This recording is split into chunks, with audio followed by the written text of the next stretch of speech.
Assalamualaikum warahmatullahi wabarakatuh. Kami calon guru penggerak Angkatan 11 Kabupaten Blitar. Saya Agus Priawan dari UPT SD Negeri Ganjikan 4, Kecamatan Wonodadi. Saya Rizka Maharami Mubarah dari UPT SD Negeri Maron, Kecamatan Srengak. Dan saya Iman Wijanti dari UPT SMP Negeri 2 Srengak.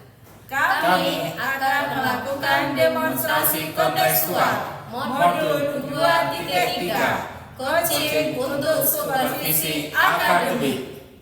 Assalamualaikum warahmatullahi wabarakatuh. Selamat pagi Bu Rizka, apa kabar? Waalaikumsalam warahmatullahi wabarakatuh. Selamat pagi Pak Agus. Alhamdulillah saya sehat hari ini. Bagaimana kabarnya Pak Agus? Alhamdulillah saya sehat juga Bu. Syukurlah Bu kalau Bu Rizka kondisi saya sehat. Pagi ini ada sesi coaching bersama Bu Irma ya. Benar, saya berencana nanti jam 10 akan melakukan coaching bersama Bu Irma. Baik, kehadiran saya di sini adalah untuk memberikan dukungan terhadap kompetensi coaching yang ingin Ibu kembangkan nanti ya. Maka dari itu saya akan mengamati proses coaching yang akan Ibu laksanakan. Nah, apakah Ibu sudah siap untuk melakukan proses coachingnya? Ya Pak Agus, saya sudah siap. Dan saya juga berterima kasih kepada Pak Agus yang sudah bersedia ingin menjadi pengamat saya saat melakukan coaching bersama Bu Irma nanti. Baiklah Bu, sebelum mulai proses coachingnya ada beberapa hal yang ingin saya jelaskan. Dan nanti saya juga akan bertanya kepada Ibu. Yang pertama saya akan menjelaskan dulu rubrik penilaian coaching yang akan Ibu lakukan nanti. Baik Pak Agus. Nah, jadi poin-poin yang akan saya amati saat melakukan proses coaching nanti yaitu saya akan melihat apakah Ibu melakukan percakapan coachingnya sesuai dengan alur tirta atau tidak. Kita ketahui bersama bahwa alur tirta terdiri dari tujuan umum, kemudian identifikasi masalah, identifikasi masalah, kemudian rencana aksi dan juga tanggung jawab ya Bu ya. Ya Pak Agus, betul. Selanjutnya saya juga akan mengamati apakah Ibu melakukan percakapan coaching berdasarkan prinsip-prinsip coaching. Nah, prinsip coaching itu ialah membentuk kemitraan dengan coachee, kemudian menggali potensi coachee itu dengan proses yang kreatif dan memaksimalkan potensinya ya Bu ya. Iya Pak Agus. Selanjutnya kompetensi inti dalam coaching yang perlu diperhatikan ialah kehadiran penuh atau presence, kemudian mengajukan pertanyaan yang berbobot dan juga mendengarkan secara aktif. Nah, ketika Ibu mengajukan pertanyaan berbobot, itu perlu mendengarkan dengan rasa. Di sini maksudnya yaitu receive, summarize, dan juga appreciate. Ya, receive itu bahwa Ibu bisa menerima pernyataan dari coachee Ibu, nanti kemudian Ibu bisa memberikan pertanyaan terbuka, lalu Ibu juga bisa merangkum pernyataan maupun permasalahan dari coachee nanti, dan Ibu bisa memberikan apresiasi kepada coachee. Nah, apakah sudah jelas Bu untuk rubrik penilaiannya? Iya Pak Agus, saya sudah jelas. Nanti pada saat saya melakukan coaching ya, saya juga berencana akan melakukan sesuai dengan alur tirta ya. Kemudian saya juga akan menerapkan prinsip-prinsip dan kompetensi inti di dalam coaching Pak Agus. Jadi saya rasa saya sudah cukup jelas dengan rubrik yang Pak Agus sampaikan. Baiklah Bu, selanjutnya izinkan saya bertanya kepada Ibu ya. Ya, baik Pak Agus. Pertama, kompetensi coaching apa yang ingin Ibu kembangkan nanti?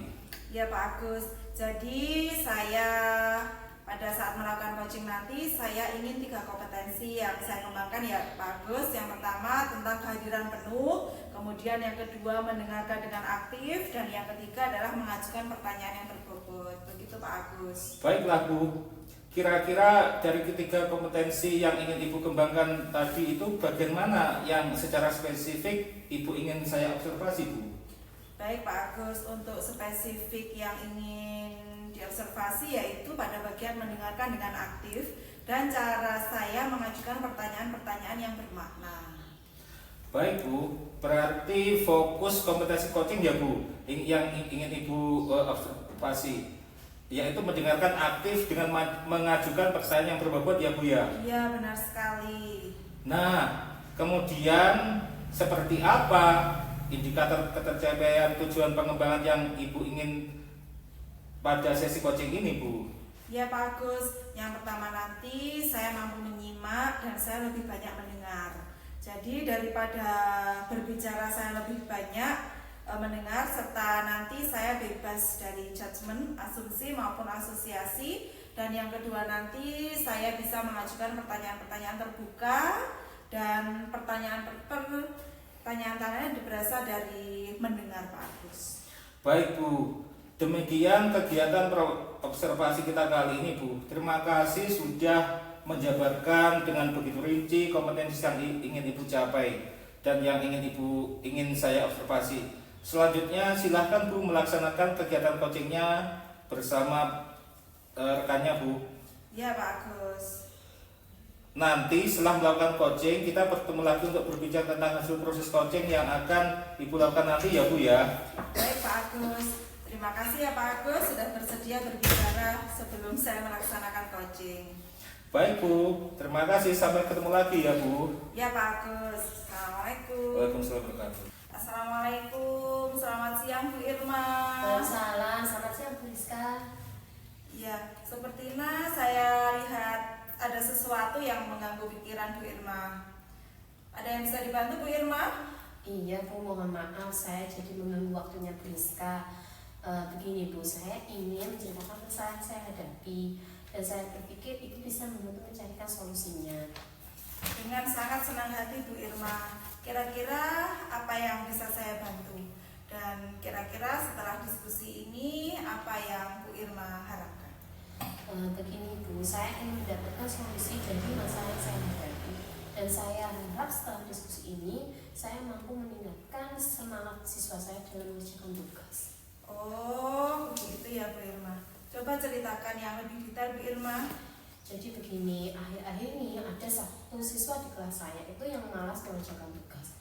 Dari 6 anak, itu hanya ada satu anak yang selalu terlambat mengumpulkan tugas. Padahal sudah saya lakukan refleksi ke anak-anak bagaimana materi yang sudah dipahami dan belum. Namun setelah evaluasi hanya beberapa anak saja yang aktif mengerjakan, sisanya ya pasif dan membuat tugas itu jadi PR.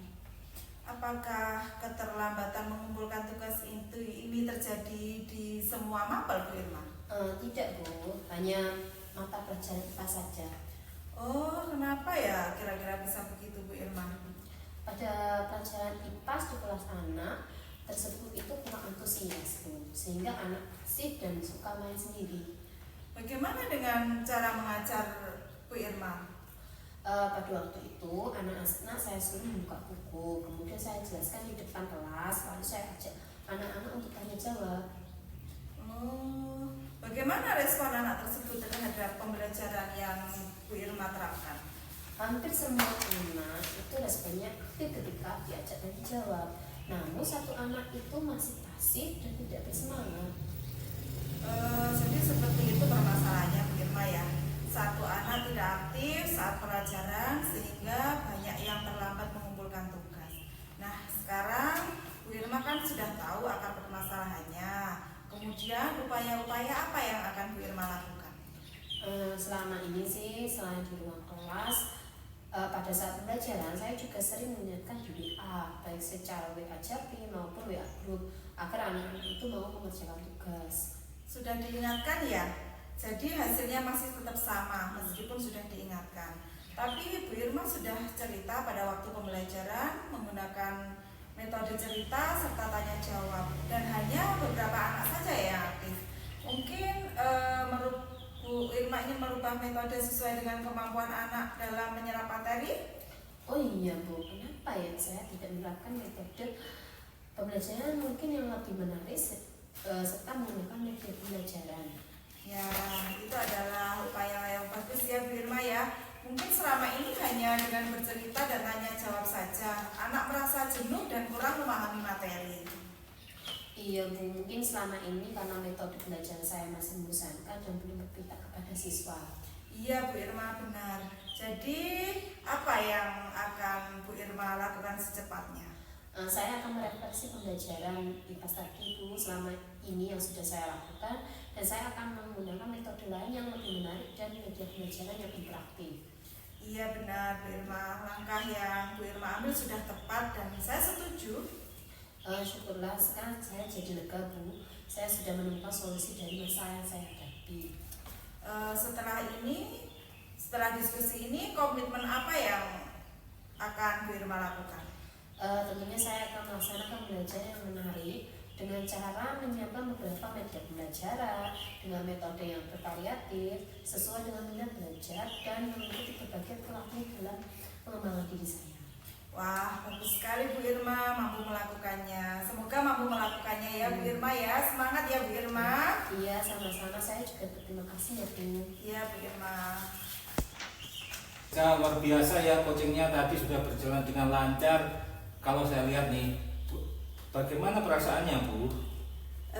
Setelah melakukan coaching tadi ya Pak Agus, saya merasa kompetensi yang saya harapkan sudah bisa tercapai. Saya juga merasa sangat bahagia bisa bercerita banyak dengan Bu Irma sehingga semua permasalahan-permasalahan yang dihadapi Bu Irma dapat bisa tersampaikan. Baiklah Bu, pada saat coaching tadi itu jika kita merujuk pada indikator ketercapaian dari pengembangan yang Ibu harapkan pada kompetensi coaching Ibu, kira-kira apa saja yang sudah Ibu lakukan pada proses coaching tadi ya Bu ya? Ya Pak Agus, jadi setelah melaksanakan coaching tadi, saya merasa saya sudah mampu fokus terhadap apa-apa yang disampaikan oleh Bu Irma, yaitu dengan mendengarkan aktif dan mengajukan pertanyaan-pertanyaan yang sesuai dengan alur Tirta. Ya baik Bu, sudah tercapai tujuan atau indikator pengembangan yang Ibu harapkan. Izinkan saya menyampaikan hasil pengamatan saya tadi ya Bu ya. Silakan Pak Agus.